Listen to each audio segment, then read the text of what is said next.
There was this exciting historical drama thing about these four sort of hat and beard men who had these lightsaber fights, except the lightsabers are made out of metal instead of electricity or whatever lightsabers are made out of. It's like a children's thing, but for adults. So it's like for adult children. What was clever was they all looked a bit like the bloke off the Anonymous mask, so you never really know who was who.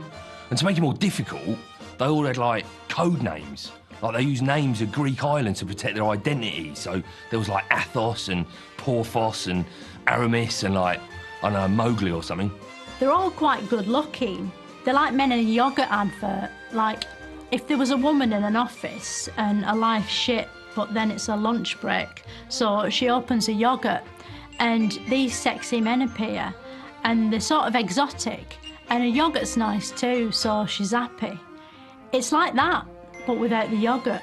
You could tell by looking at it that it was historically accurated properly.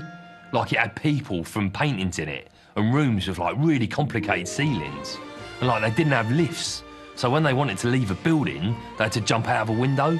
There was loads of sword fighting in it, and sword fights are strange because although they sort of look exciting, they never actually are. Like, when you think about what a sword fight is, you should be on the edge of your seat because it's like all sharp things. Like, once my mate Paul was slicing a pear at a festival with his penknife, and it was just unbearably tense to watch because he was really drunk and sort of cutting it in the hand he was holding it in, and I could hardly stand to watch that.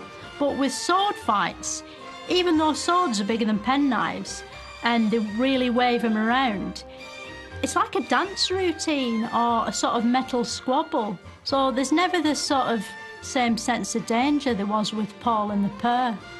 What I liked was, because it had all the things you expect, like a bit where someone hides from a husband and a bit where a young bloke earns the respect of a slightly older bloke and a bit where someone's framed for murder because they picked up a knife and put a fingerprint on it and a bit where one of the main characters is going to die and you're like, oh my God, one of the main characters is going to die. But then the person who was going to kill them gets shot and it pulls focus and it's someone surprising who saved them.